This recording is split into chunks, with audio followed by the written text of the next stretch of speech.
नमस्कार मित्रांनो, आज मी पुन्हा एकदा तुमच्या समोर एक भयकथा घेऊन आलेलो आहोत.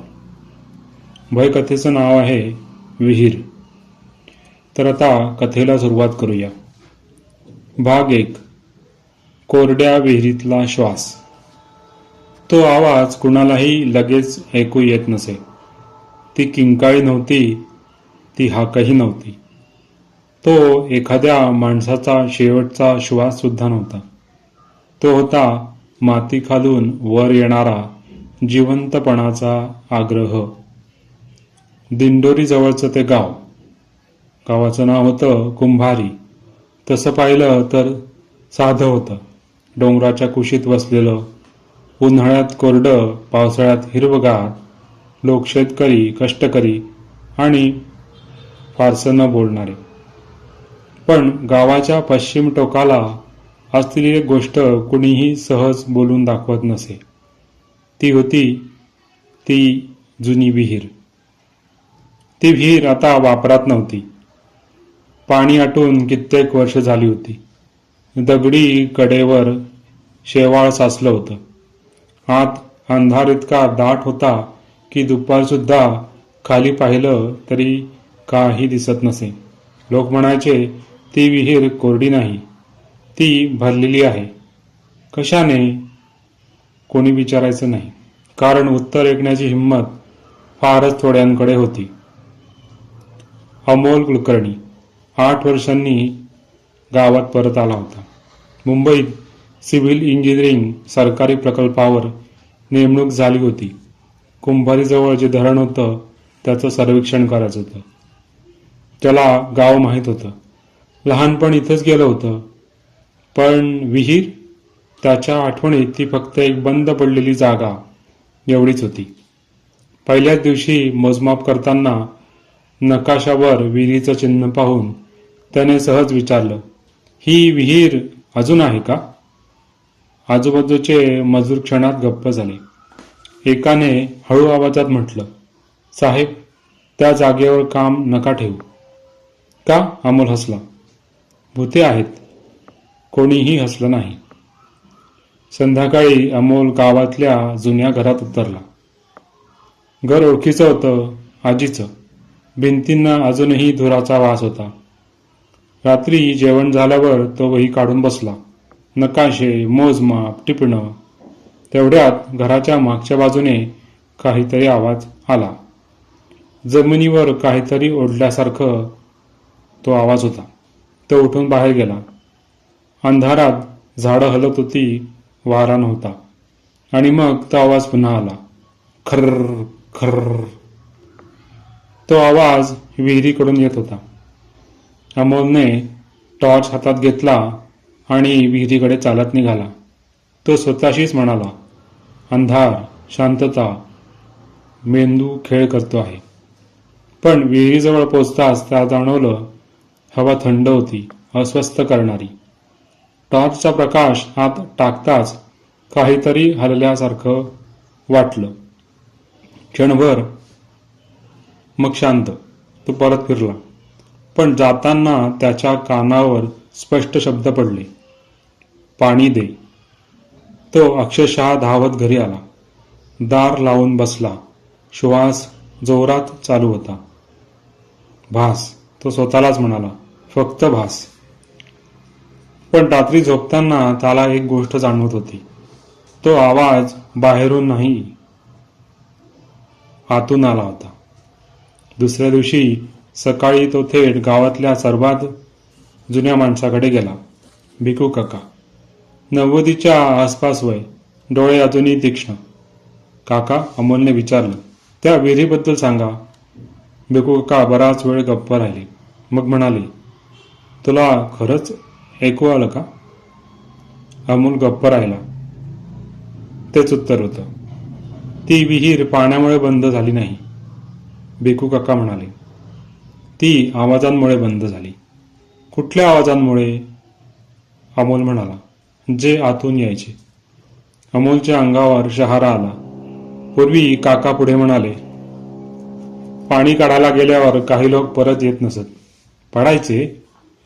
अमोल म्हणाला, नाही, काका हळू आवाजात म्हणाले. ते उतरायचे. का? कारण त्यांना वाटायचं की कोणीतरी खाली जिवंत आहे. आणि काही दिवसांनी विहिरीतून आवाज येऊ लागले. श्वास घेण्याचा, ओरडण्याचा नाही, जगण्यासाठीचा. त्या रात्री अमोल पुन्हा विहिरीकडे गेला. यावेळी भीतीपेक्षा उत्सुकता जास्त होती. तो जवळ गेला. विहिरीतून थंड वाफ वर येत होती आणि मग स्पष्ट, अगदी जवळचा आवाज, खाली ये, इथे अजून जागा आहे. अमोलचे पाय आपोआपच पुढे सरकले. जणू काही त्याच्यावर कोणाचं तरी आता नियंत्रण आलेलं होतं. तो कड्यावर उभा राहिला. आत अंधार नव्हता. आत काहीतरी पाहत होतं. भाग 2. अमोल कड्यावर उभा राहिला. पायाच्या तळपायाखालची दगडी कड थंड नव्हती, ती ओलसर होती. जणू काही पाणी नाही, पण श्वासच साचलेला होता. टॉर्चचा प्रकाश विहिरीत टाकला. प्रकाश खाली गेला, अगदी खोल आणि तिथेच थांबला. जणू काही अंधाराने प्रकाश घेऊन टाकला. मग त्या अंधारातून डोळे उघडल्यासारखं वाटलं. कोण आहे का? अमोलचा आवाज विहिरीत पडताच विरघळला. उत्तर लगेच आलं नाही. क्षणभर पूर्ण शांतता पसरली. मग खूप हळू, जणू दम लागलेला, आहे. एक नाही, दोन नाही, अनेक आवाज आले. सगळे एकत्र नाही, एकामागून एक आले. अमोल मागे सरकला. त्या क्षणी कोणीतरी त्याच्या खांद्यावर हात ठेवला. तो किंचाळणार तेवढ्यात आवाज आला, मी आहे. भिकू काका. काका? अमोलने सुटकेचा श्वास घेतला. तुम्ही इथे? मी तुला थांबवायला आलोय, काका म्हणाले. थांबवायला? पण कशापासून? भिकू काकांनी विहिरीकडे पाहिलं. तू ज्याला ऐकतोयस ते लोक नाहीत. मग दोघंही परत चालत निघाले. अमोलचे पाय स्वतःला जड झाल्यासारखे वाटत होते. तो म्हणाला, काका, हे सगळं कसं सुरू झालं? भिकू काकांनी दीर्घ श्वास घेतला. 60-70 वर्षापूर्वी दुष्काळ पडला होता. विहिरीत पाणी कमी होतं. लोक उतरायचे. मग लोक उतरायचे? अमोल म्हणाला. हो, काका म्हणाले. पण एक दिवस एक माणूस खाली गेला आणि परतच आला नाही. नंतर अजून गेले. हो, कारण खाली काहीतरी वेगळं होतं. काय? काका थांबले. खाली पाणी नाही, पण ओलं आहे. म्हणजे जगलेल्या श्वासांची ओल आहे. ते माणसं सापडली नाहीत का? काका म्हणाले. त्यांनी स्वतःहून खाली उतरणं निवडलं होतं. पण का? अमोल म्हणाला. कारण खाली गेल्यावर ते एकटे राहत नसत. अमोलच्या मानेवर शहारा आला. काका म्हणाले, विहीर एकटी नाही, ती भरलेली आहे. त्या रात्री अमोलला स्वप्न पडलं. तो विहिरीत उतरतोय दोऱ्याला धरून. खाली जाताना भिंतीवर हात उमटले दिसतायत, नखे खुपसलेली दिसतायत, आवाज येतायत, दमलेले, घशात अडकलेले. येथे थांब, आम्ही आहोत, असे जणू काही त्याला म्हणतायत. अचानक अमोलला जाग आली. तो घामाने पूर्ण भिजला होता आणि त्याच्या खोलीत ओलसर मातीचा वास दरवळत होता. पुढच्या दिवशी सर्वेक्षण सुरू झालं. अमोल विहिरीपासून दूर राहायचा प्रयत्न करत होता. पण नकाशावर एक गोष्ट ठळक होती. धरणाचं पाणी भरलं तर विहीर पूर्ण बुडणार होती. अमोलच्या डोक्यात विचार चमकून गेला. खाली जे आहे ते वर येईल. तो पुन्हा भिकू काकांकडे गेला. काका, तो म्हणाला, विहीर बंद का केली? काकांनी कटाक्ष टाकला. बंद नाही केली, मग दडपली. काका म्हणाले, एका रात्री गावकऱ्यांनी एकत्र येऊन ठरवलं, आवाज बंद करायचे. कसे? विहीर मातीने भरली. अमोल गप्प झाला. जिवंत लोक आत होते, काका पुढे म्हणाले. पण बाहेरच्यांना शांतता हवी होती. म्हणजे अमोलचा आवाज थरथरला. हो, काका म्हणाले. जिवंत पुरलं गेलं. त्या शब्दांनी वातावरण जड झालं आणि आवाज थांबले. अमोलने विचारलं, का असले नाहीत? नाही, ते फक्त म्हणाले. ते फक्त खोल गेले. त्या रात्री विहिरीजवळ गर्दी जमली.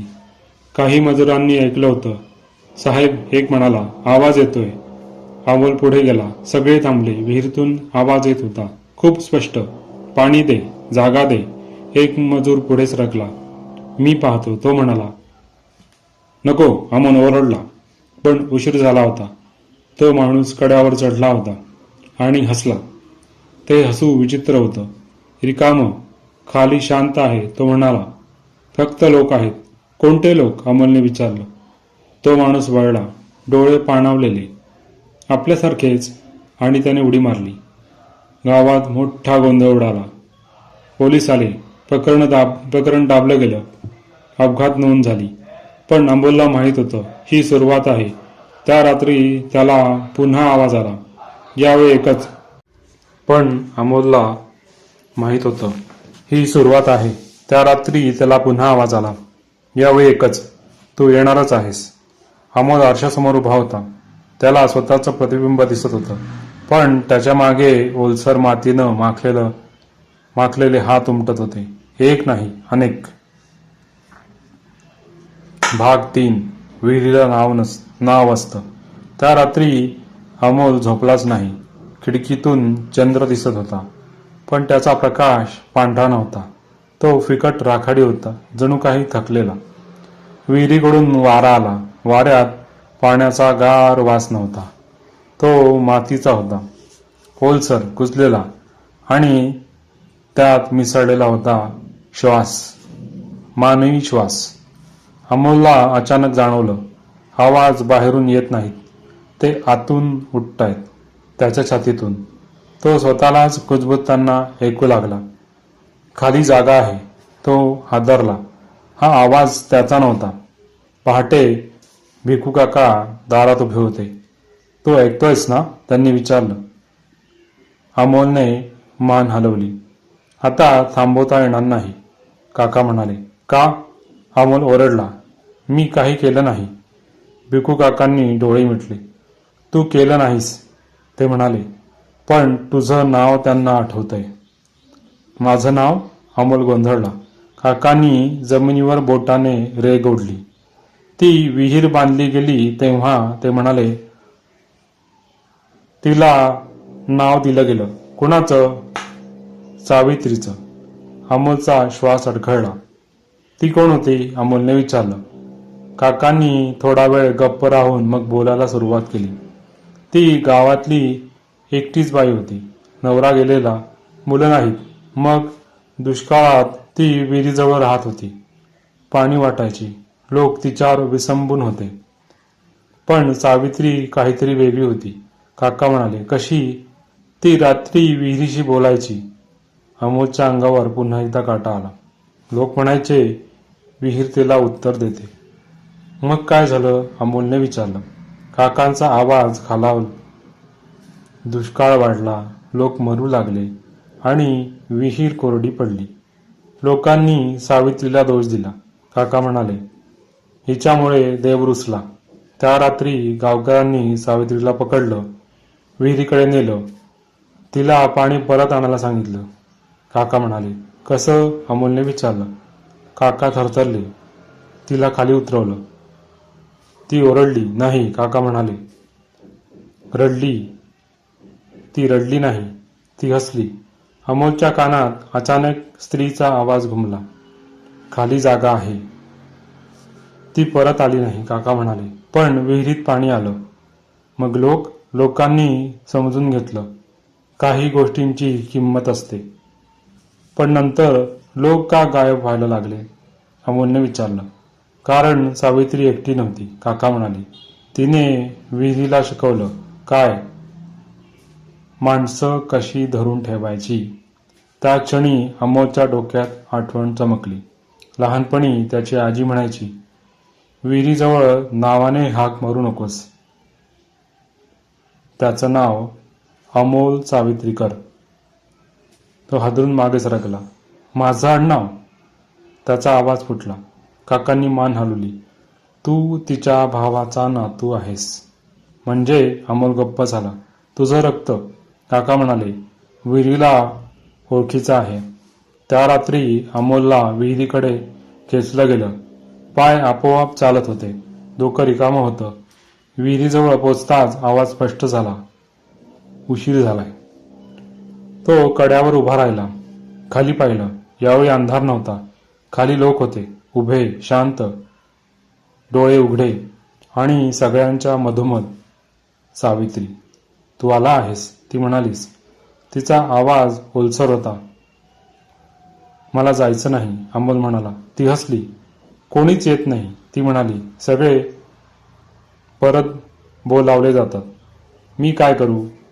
अमोल रडत म्हणाला. सावित्रीने विहिरीच्या भिंतीला हात लावला. जागा भरली, ती म्हणाली. शांतता मिळते. जागा भरली की, ती म्हणाली, शांतता मिळते. तेवढ्यात भिकू काका पुढे आले.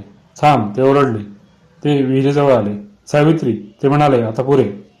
ती थांबली. पहिल्यांदाच. तू पाणी होतीस, काका म्हणाले. पण आम्ही तुला ओझं बनवलं.